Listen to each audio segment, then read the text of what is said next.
Pai do Senhor, meus queridos. Amém. Amém? Amém. Deus abençoe a vida de vocês. Amém. Pode se assentar. Aproveitando que vocês estão se assentando, eu acho que eu vou me assentar também. Vai não, pastor. Verdade, né? Não. Eu vou pedir para o Guilherme me ajudar aqui.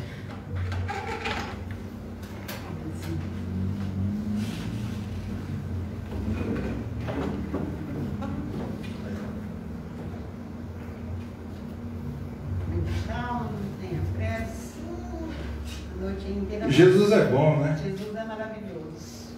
Vamos compreender. Amém? Amém. Agora eu preciso do meu tablet ali, por favor. Isso. Minha Bíblia também. Obrigado. Gente, Deus abençoe. Amém. Sejam bem-vindos. Abra sua Bíblia em 1 Timóteo. Capítulo 2, do verso 1 ao verso 7.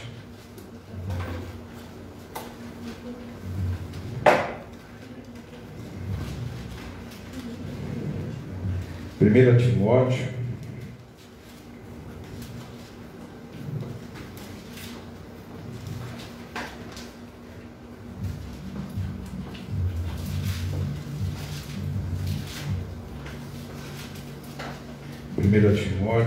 capítulo 2, do verso 1 ao verso 7.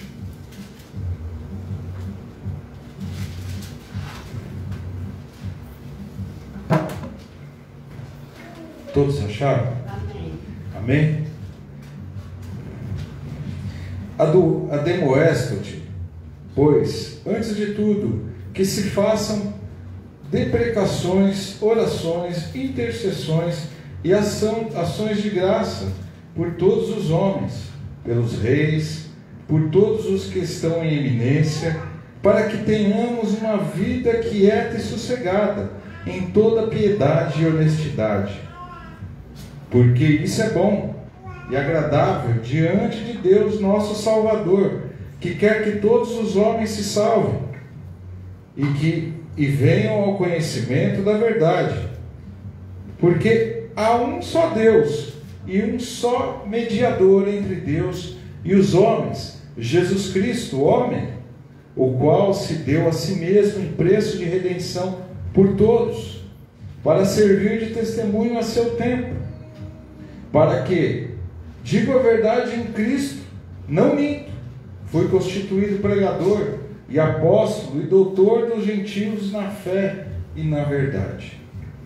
Meus queridos, esse trecho ele é interessante, que ele linka uma situação que nós estávamos estudando nas semanas passadas aí, que nós estávamos falando da carta aos Colossenses. O apóstolo Paulo, nessa carta, ele está escrevendo para o seu discípulo Timóteo, porque Timóteo, um jovem pastor, ele estava sofrendo o mesmo problema que os outros pastores naquela época, que era a tal da heresia do gnosticismo, dos judaizantes dentro da igreja, que queriam tirar a primazia do Evangelho de Cristo. Eles diziam que tudo aquilo que a gente conhecia, que é somente conhecer a Cristo, somente ter o presente da salvação, seguir o caminho do Senhor, só isso não basta. Só isso não bastava, na verdade, né? Só que eu digo não basta porque a palavra de Deus, ela não tem que ser atualizada, como estão dizendo aí. Ela é atual, desde lá da eternidade. E o apóstolo Paulo aqui, ele está escrevendo para o seu filho na fé, Timóteo, fortalecendo a fé de Timóteo, para que ele continue pregando a palavra a tempo e fora de tempo, para que essas heresias sejam derrubadas em nome de Jesus.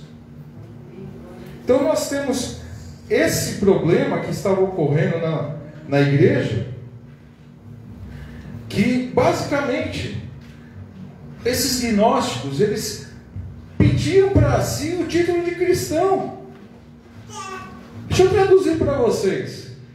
Na cabeça deles, só eles seriam salvos, mediante tudo aquilo que eu expliquei para vocês. Que eles faziam o culto dos anjos. Eles precisavam, você para que chegasse a Cristo, você teria que aprender com eles aquela revelação que só eles tiveram. Que o caminho para o céu era como se estivesse pagando um monte de pedágio. Você pede para o santo tal, pede para o anjo tal, pede para não sei o que, para chegar lá. E Cristo diz que Ele é o caminho. E Paulo aqui ele está reafirmando que Cristo é o caminho. Que nós temos que combater a heresia com Cristo. Nada mais. Precisamos que Jesus venha ser a primazia na nossa vida. Interessante aqui que eles afirmavam que esse conhecimento secreto, que só foi revelado para eles, que vocês podem comparar aí agora também na mídia, que parece que essa revelação só está para os medalhão lá que só eles sabem. Não está para você que teve um encontro com Jesus. Não está com a gente aqui, que nós estamos aqui louvando e engrandecendo o nome do Senhor, vivendo uma vida santa. Não, é só para essas pessoas que tiveram uma revelação, que muitas vezes, irmãos, a vida dessas pessoas não chega a 10% da vida que vocês levam diante de Deus. O que eu quero dizer para vocês, o apóstolo Paulo, ele era tratado como um mendigo. Sabe por quê? O ministério dele, ao olhar dessas pessoas, não tinha pompa. Sabe por quê? Porque ele dependia extremamente na misericórdia do Senhor. Ele precisava somente da misericórdia do Senhor. O apóstolo Paulo, lá em 2 Coríntios, ele começa a dizer: quem é que subiu ao terceiro céu? Quem foi levado lá, com corpo ou sem corpo? O contato que ele tinha com Cristo, o encontro que ele teve com Cristo, fez com que ele largasse tudo aquilo e entendesse que toda a cultura judaica dele não tinha utilidade nenhuma. Que tudo aquilo que foi revelado para ele serviu simplesmente para mostrar o pecado dele.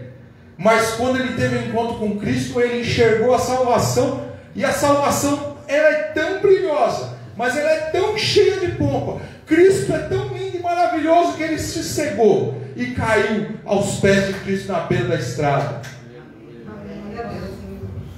Essas pessoas não entendiam isso. Estavam lá na igreja de Éfeso, tocando terror, irmãos. E o apóstolo Paulo escreve para Timóteo, para fortalecer essa ligação, para que ele continue firme. E esse trecho aqui do capítulo 2, do verso 1 a 7, ele é uma oração, é um trecho de uma oração que o apóstolo Paulo está fazendo para a igreja, para Timóteo, para nós nos dias de hoje podemos usar esse trecho. E ele inclui um propósito evangelizador. E aqui ele anuncia que a fé cristã é para todos os homens.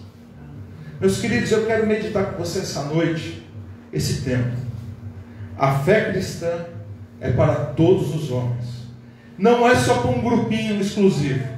Não, a revelação não veio só para um, não. A revelação veio para todos. Cristo encarnou para todos. Não foi para meia dúzia, não.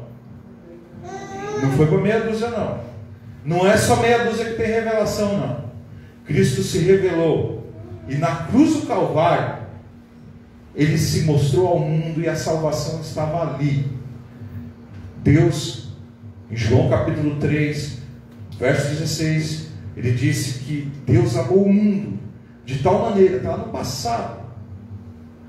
Deus já amou, continua amando, e o Filho dele foi colocado numa cruz. E o amor de Deus não se mostra como nós dizemos assim: ah, mas eu te amo, meu irmão. Não, Deus mostrou para nós assim: meu amor para você não é de palavras, está na cruz do Calvário. O que eu tinha de melhor eu dei para vocês.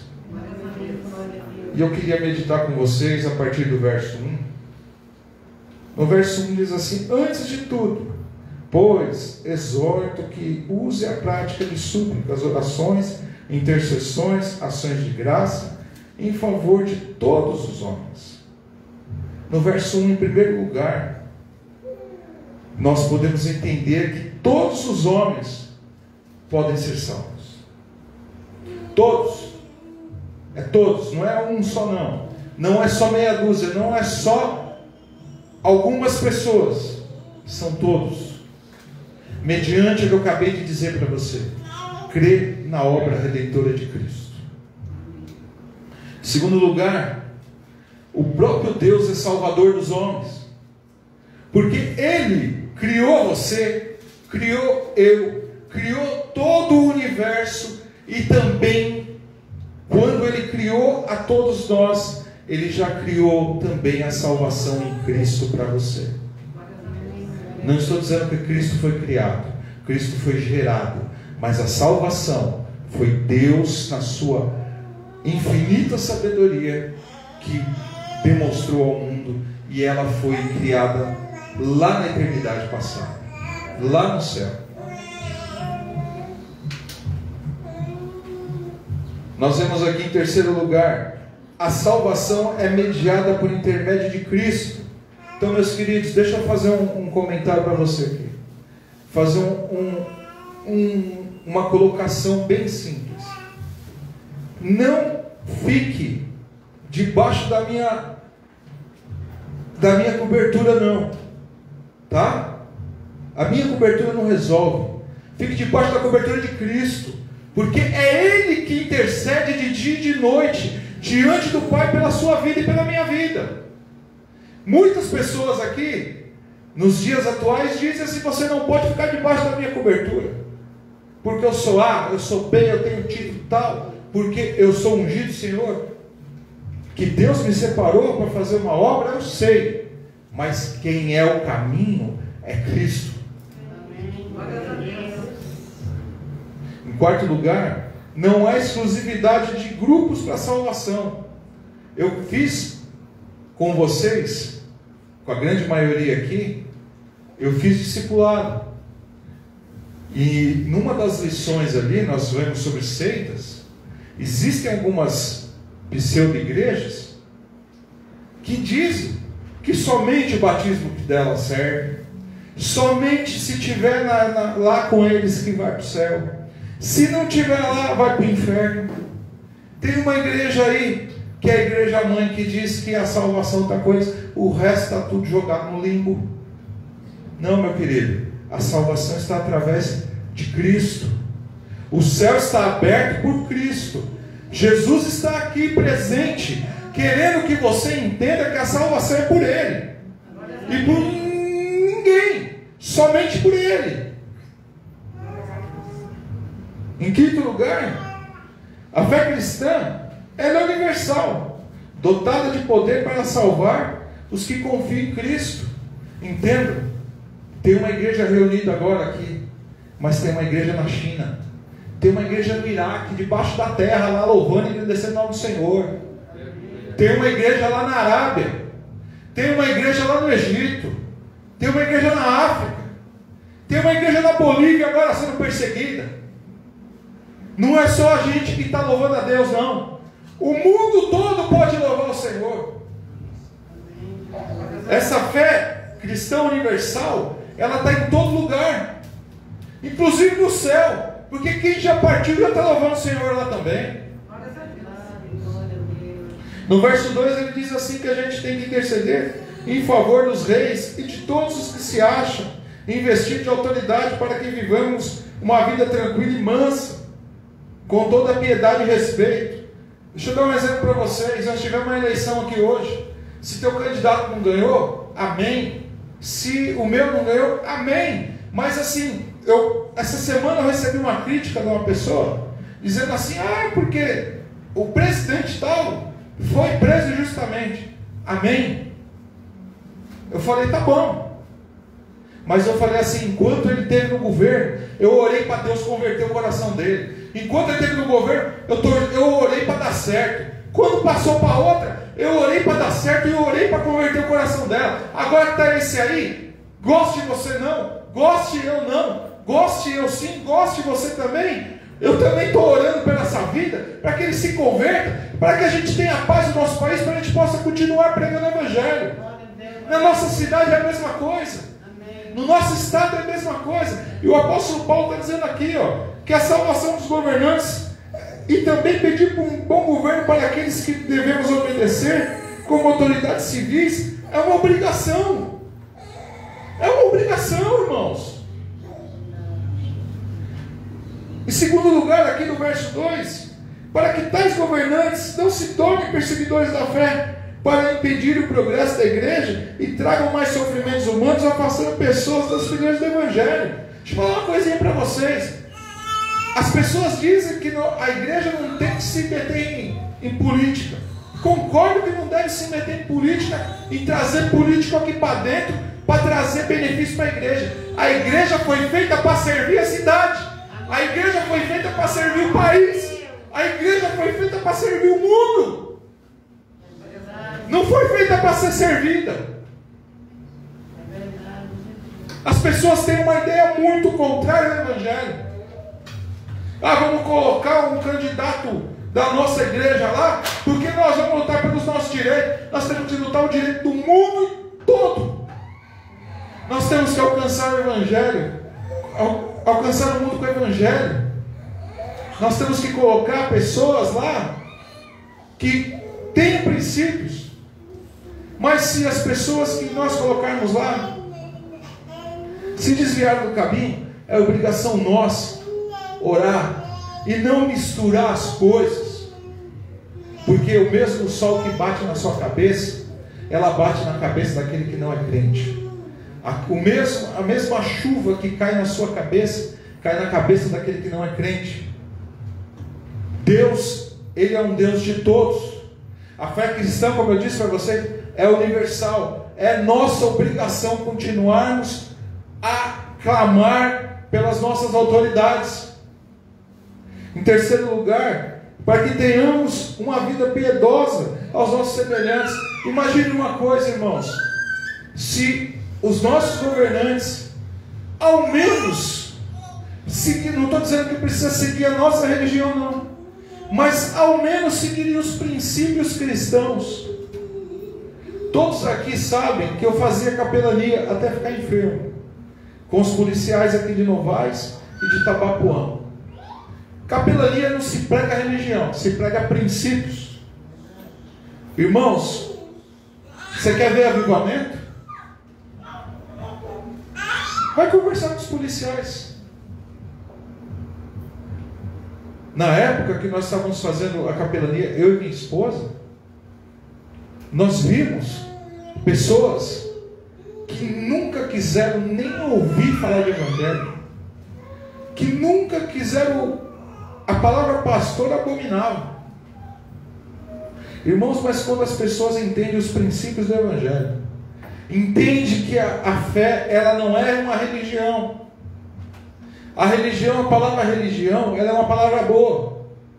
A palavra do grego que chama-se religare, que significado é ligar você de volta com Deus. É o que Cristo faz, de pegar você que estava em rebeldia com Deus e ligar de volta. A palavra religião serve para isso, mas nos dias atuais, a palavra religião, ela serve para rotular. Religiosidade hoje mata.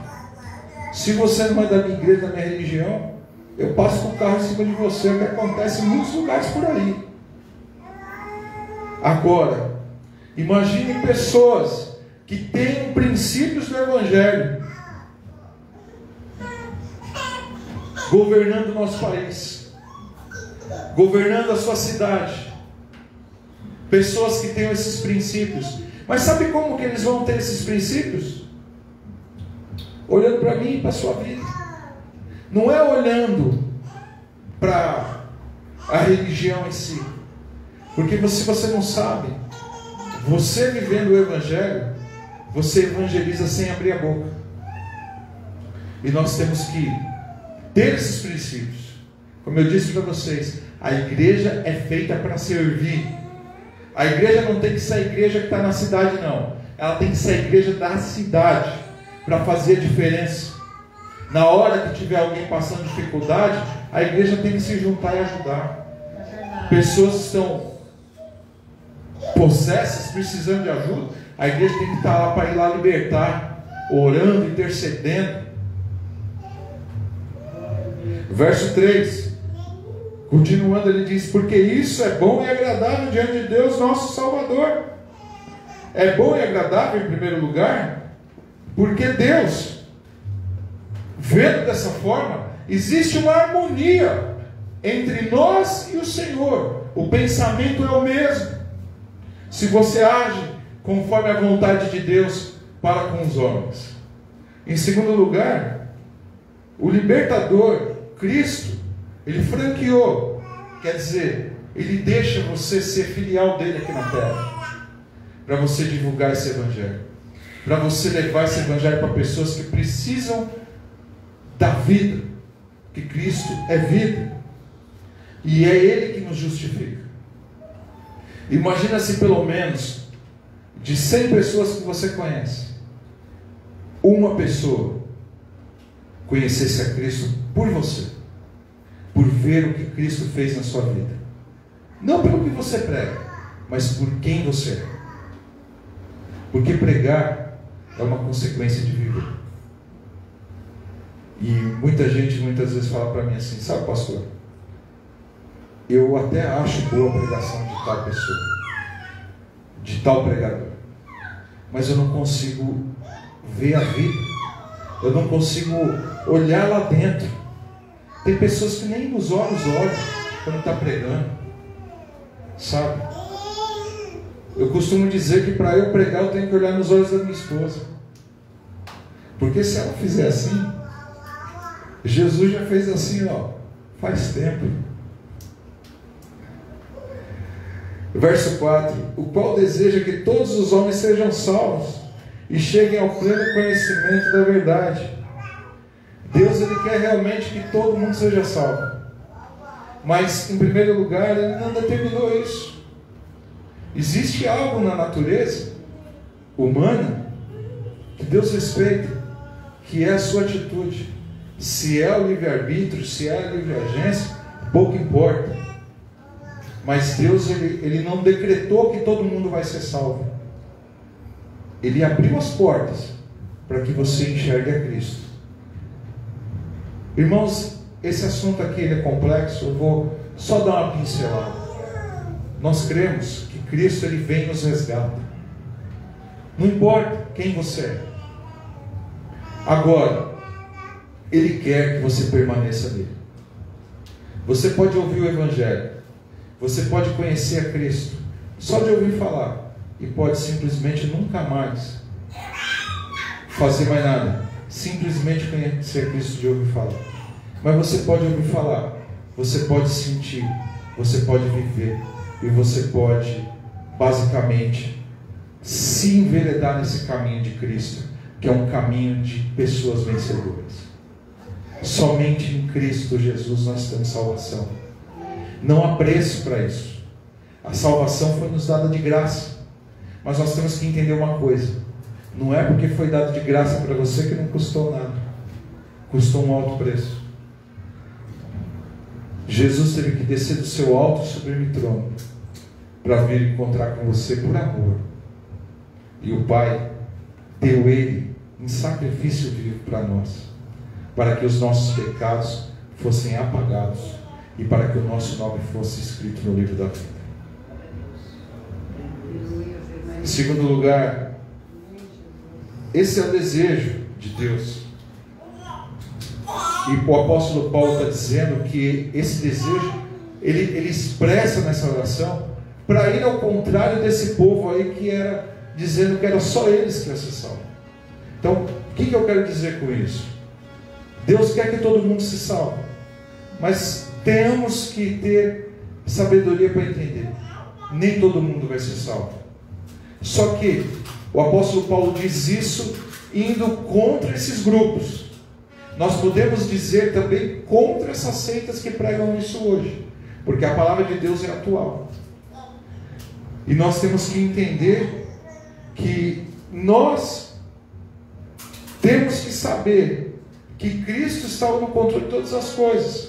Ele que dá a salvação. Deus que nos escolhe. E eu queria que você abrisse sua Bíblia em Apocalipse capítulo 7. Verso 9 e verso 10.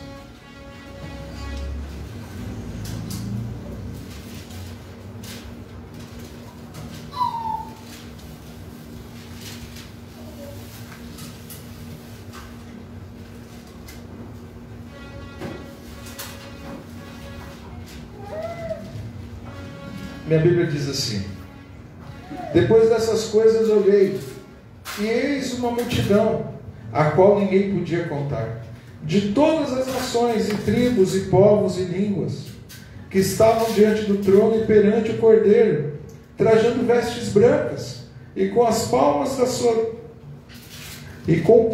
suas mãos, e clamavam com grande voz, dizendo: salvação ao nosso Deus, que está assentado no trono, e ao Cordeiro. Você quer ter salvação? Nosso Deus dá, mas o Cordeiro te dá o caminho.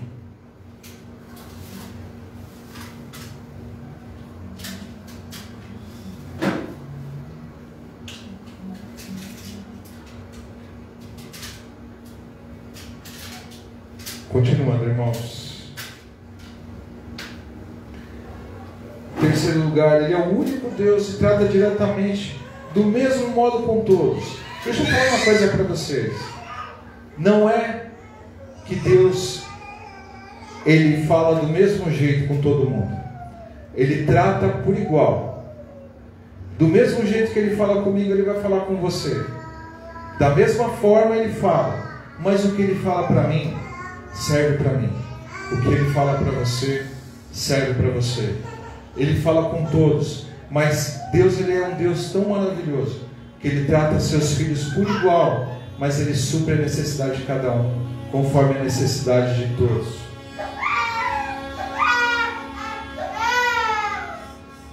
Em quarto lugar, irmãos, o conhecimento da verdade faz de Deus o único Salvador, e Cristo o único mediador entre Deus e os homens, sem necessidade de conhecimento secreto.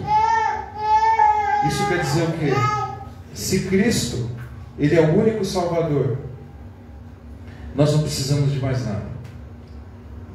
Você não precisa fazer como Martinho Lutero fazia, subir as escadarias da catedral de joelho para pagar a penitência. Você não tem que fazer como ele mesmo fazia, de se martirizar, se bater, se rasgar. Fazer como pessoas fazem, que mediante a santificação precisa se cortar, se bater, se crucificar. Não. Deus quer que você tenha conhecimento da salvação. E esse conhecimento vem através de Cristo para você. Esse conhecimento vem na sua vida, porque Cristo nos dá prazer de vir atrás de nós, irmãos. Olha, deixa eu falar uma coisa para vocês. Como é que eu não vou servir um Deus que Ele se preocupa a ir aonde que ninguém vai? Entenda uma coisa, eu tenho um retrato na minha cabeça de Marcos capítulo 5, lá no templo de Betesda. Cristo, Ele entra naquele local, tinha centenas de pessoas naquele local. Só que Cristo, Ele vai diretamente somente numa pessoa. Ele cura somente uma pessoa. Ele dá a salvação somente para uma pessoa. Enquanto todos estavam na festa, Cristo, Ele vai aonde a gente está, na alegria e na tristeza, no momento de paz ou no momento de guerra. Cristo, Ele nos dá paz no meio da guerra. Como é que a gente não vai servir um Deus desse? Como é que a gente não vai conseguir caminhar com Cristo nossa vida toda? Uma das coisas que eu fico besta e fico triste é ver pessoas que conhecem a Cristo, viram o milagre que Cristo fez e larga ele a troco de coisas que o mundo oferece. No verso 5, irmãos, ele diz assim: porquanto há um só Deus e um só mediador entre Deus e os homens, Cristo o homem. Por que ele diz isso? Em primeiro lugar, houve a mediação pré-encarnada de Cristo. Antes, lá atrás, Cristo já mediou por nós, encarnou. Em segundo lugar, tem essa mediação contínua de Cristo. Como eu disse para vocês aqui, Ele está diante do trono do Pai, do lado do Pai, intercedendo por nós dia e noite. E Ele nos promete que Ele vai estar conosco até a consumação dos séculos. E para finalizar, em terceiro lugar, existe uma mediação futura de Cristo no reino dele. Nós estaremos reinando com Ele pela eternidade. É por isso que nós nos reunimos aqui, para louvar e agradecer o nome do Senhor, para que nós saibamos quem Ele é. Em primeiro lugar, você só pode servir alguém se você conhece. Você só pode testemunhar de alguém se você conhece. Você só pode viver uma vida diferente da qual você vivia ou vive até agora, baseado numa vida de um Deus que você conhece. Por que as pessoas não mudam? O Evangelho não entra? Porque eles não conhecem a Cristo. Por que você olha, hoje é uma vergonha, os púlpitos das igrejas que eles têm pregado? Eu só de ver, só de ouvir, eu choro. Eu não me conformo com um Deus tão santo. As pessoas estão profanando a sua santidade a troco de nada.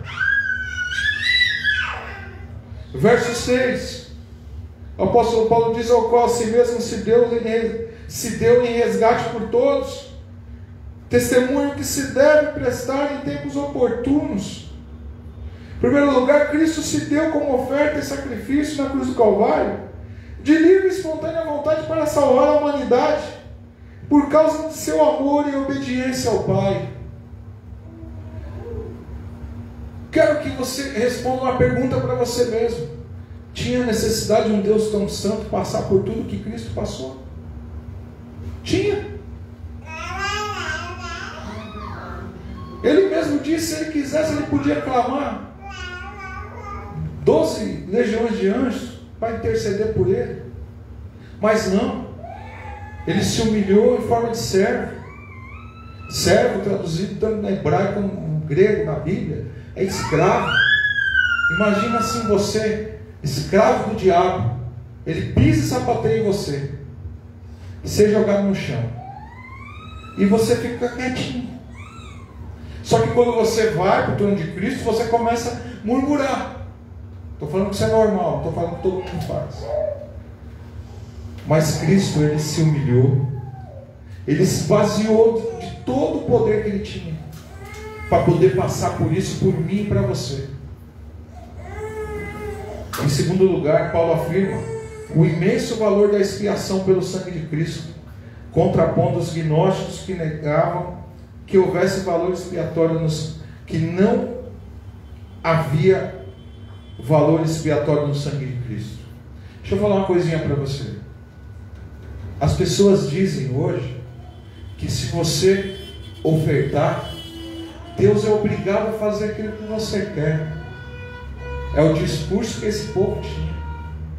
Pelo nosso conhecimento, você chega ao céu. Sangue de Cristo? Cristo morreu. Você acha que um Deus tão santo ia morrer? O nosso Deus morreu sim. Morreu não. A Bíblia diz que Ele entregou seu Espírito ao Pai. Porque senão Ele estaria lá até hoje olhando para nós. Ele entregou seu Espírito, e somente um Deus Santo ressuscita de dentre os mortos, e hoje está sentado diante de Deus, o Pai, entronizado sobre toda a glória que Ele merece, e sobre todo o nome é o dele.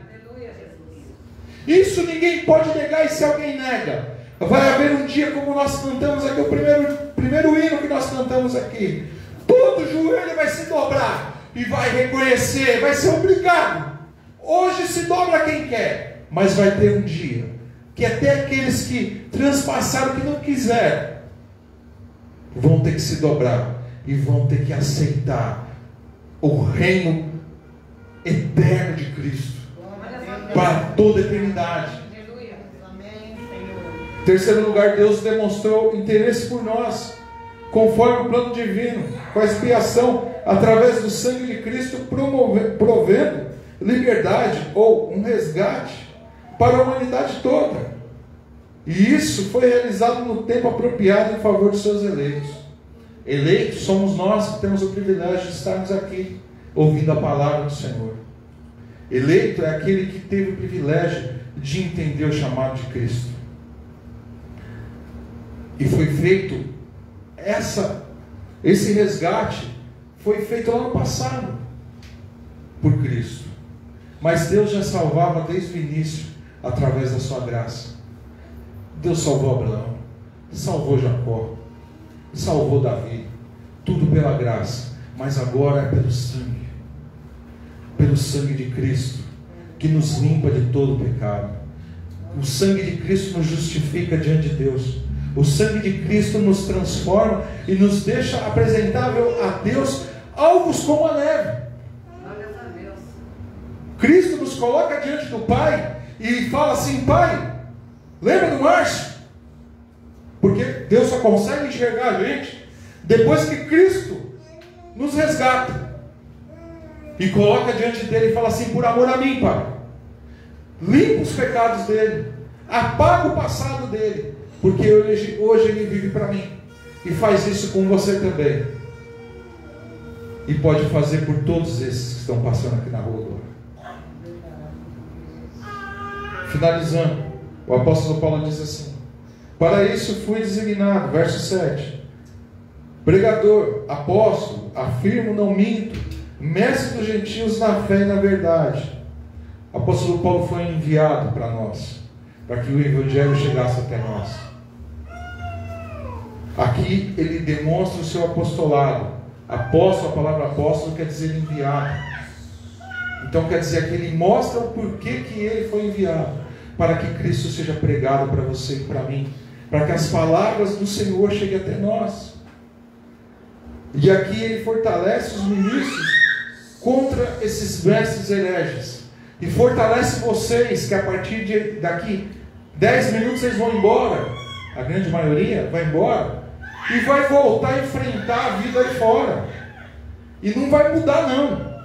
As dificuldades vão ser as mesmas, só que Deus ele não muda. Malaquias capítulo 3 verso 6, lá diz assim: eu, o teu Deus, o Senhor, não mudo, e esse é o motivo de vocês não serem consumidos. E por isso Cristo ele nos garante a vitória em meio à tempestade, em meio à guerra, em meio à luta.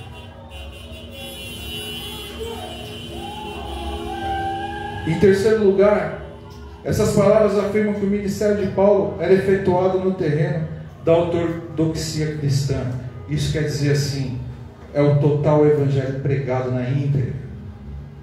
Irmãos, eu tenho meus defeitos, mas uma das coisas que eu primo é a palavra do Senhor, é a minha vida diante de Deus. Eu sei que se eu pegar aqui no capítulo 1 de 1 Timóteo, Paulo diz que ele é o principal dos pecadores. Se o apóstolo Paulo tem coragem de dizer um negócio desse, imagina eu do jeito que eu sou. Imagina a carcaça velha que eu sou. E eu falo para vocês, o apóstolo Paulo não é o principal dos pecadores. O principal dos pecadores sou eu. E você pode dizer a mesma coisa para você, porque você conhece quem você é. O evangelho ele mostra quem você é. Ele demonstra o quão a gente não presta. E por isso que nós temos necessidade de dia após dia estar diante de Deus, desse Deus santo, buscando essa ortodoxia, buscando essa vida cristã verdadeira. Como que nós podemos aplicar tudo isso, irmãos? Em primeiro lugar, para finalizar, Nós, como cristãos, devemos nos dar a oração. Existe um provérbio popular que somente a oração move o coração de Deus. Existe outro que diz assim, que tudo pode ser mudado pela oração. E eu creio dessa forma. E eu creio mesmo. Porque Deus, Ele nos muda para que nós possamos interceder, para que mais pessoas venham mudar. Em segundo lugar, em nossas orações, devemos ter um interesse generoso pelos outros como por nós mesmos. Imagina o seguinte: se vocês orassem por mim como vocês oram por vocês, e se eu orasse por vocês do jeito que eu oro por mim, que bênção que seria. Não estou dizendo que vocês não fazem isso, mas se vocês não fazem, como que seria? Como que a nossa vida não seria diferente? Em terceiro lugar, a oração consiste em várias partes. Primeiro são as súplicas. Você vai lá e pede. Sabe? Você intercede e você agradece. Se der para inverter, é melhor ainda. Agradecer primeiro, interceder depois. E se der, pede para você. Porque eu garanto para você, você tem mais para agradecer do que para pedir, e mais para interceder do que para pedir. Quarto lugar, todos os homens devem receber as nossas orações, sejam autoridades ou não. Então nós não devemos só orar por quem a gente ama. Jesus disse que nós temos que orar principalmente pelos nossos inimigos. Então, se você quer ter um amigo perto de você, ore por ele. Se você quer ter um inimigo perto de você, mas como seu amigo, interceda por ele. Esse princípio eu aprendi quando eu comecei a pastorear. As pessoas que mais se opuseram pelo meu ministério no início são os que mais me apoiam hoje, de tanto que a gente ora por eles. Nossa vida lá em São Paulo não foi fácil não, para chegar até aqui. Em quinto lugar, se quisermos ter uma vida sossegada que eu estou dizendo para vocês assim, no meio da luta você conseguir respirar, tá? Devemos viver com toda piedade, honestidade e cumprir nosso dever em relação a Deus e aos homens. Piedade é você agir com amor. Pio é ser caridoso. A palavra pio é caridoso. Eu não lembro a outra palavra que também significa, mas fica mais fácil de entender assim. Quando você for orar por alguém, quando você for fazer algo por alguém, faça de maneira piedosa, que é onde você faz como se fosse para você. E ainda, a honestidade, seja honesto. É safado sem vergonha, pilantra, fala: Senhor, o Senhor sabe de todas as coisas, eu sou safado sem vergonha, pilantra. Às vezes eu falo isso para Deus. Não com essas palavras, mas eu falo quem eu sou para Deus. Por quê? Ele sabe quem eu sou e para Ele eu não consigo mentir. Para Ele eu não consigo. E a honestidade diante de Deus é o que Ele quer, para mudar você e para mudar a igreja e para mudar todos nós. Deus precisa da nossa honestidade. Porque entenda uma coisa, ontem eu estava conversando com o vô da Larissa, eu disse assim: o pecado não é dever. O problema não é dar satisfação para quem você deve. Não é atitude cristã. Cristão não mente. Cristão não tem uma vida igual às pessoas desse mundo. Tem que ser. O cristão, ele mora nesse mundo, ele pisa nesse mundo, mas ele pertence ao reino de Deus. A partir do momento que você conhece a Cristo, você já não vive mais aqui. Você vive num reino futuro. Você só pisa aqui. Você é forasteiro. Você é peregrino em terra estranha. Em sexto lugar, Deus tem uma boa vontade com a salvação de todos. Mas a falha vem da gente, vem do homem. É a gente que não quer. A culpa nunca é de Deus. O erro nunca é de Deus. A culpa é do homem. Quem pecou lá no Jardim do Éden não foi Deus, foi o homem. Mas Deus, lá na eternidade, Ele já proveu a salvação por esse erro que aconteceu no Jardim do Éden. E até hoje, Cristo intercede por nós, para que nós nos acheguemos ao trono de Deus. Para finalizar, irmãos, a salvação é entregue a todos através da obra redentora de Cristo. A todo aquele que crê. Entenda, você pode conhecer a Cristo, ouvir falar de Cristo, até orar, se sentir feliz dentro do culto. Você pode cantar os louvores e ir embora para sua casa mais leve, mas pode ser que você nunca tenha tido um encontro com Cristo. Talvez você não conheça Ele. E para que você conheça Cristo, você precisa de uma vida devota exclusivamente a Ele. Todos os dias, a primazia na sua vida tem que ser Cristo. Eu li um livro um tempo atrás, muito tempo atrás, que dizia assim: em seus passos, o que faria Jesus? O que eu te pergunto, cada vez que você vai fazer alguma coisa, se fosse Jesus, você faria do mesmo jeito? Se você fosse Jesus, você faria do mesmo jeito? Se toda vez que você perdesse a paciência, que você perdesse a calma, que você agisse do jeito que a gente age, será que Jesus agiria da mesma forma? Será que Ele está feliz olhando você lá de cima? Será que Ele está olhando mesmo? Será que Ele está enxergando? Porque aqui Paulo está dizendo que a fé é universal. Universal em que sentido? Cristo olha lá de cima, Ele olha aqui para baixo, Ele enxerga a igreja dele no mundo todo. E pode ser que aqui, nós estamos reunidos aqui em 10, 12 pessoas, 15, sei lá, Ele está enxergando meia dúzia. Mas eu espero que Ele esteja enxergando os 15. Amém. Glória a Deus. E isso é uma fé universal. Conhecer a Cristo é saber com quem você anda. Será que quando você vai a algum determinado lugar, você não lembra que Cristo está andando junto com você? Melhor, dentro de você? Existe um termo na teologia que diz assim: tabernacular. Você é um tabernáculo. Você anda. Você é um tabernáculo móvel. O Espírito Santo habita dentro de você. E aonde você vai, você leva não somente a Cristo, mas toda a Trindade. Será que aonde nós estamos pisando, nós estamos agradando ao Senhor? Faço essa pergunta para você e relembro. A salvação é entregue a nós através da obra redentora de Cristo. E essa obra, ela é feita somente por Cristo. Amém? Deus abençoe a todos. E a nossa oração é sempre que Cristo venha cuidar da nossa igreja, mas não a igreja visível, a igreja invisível, aquela que só Cristo sabe quem é.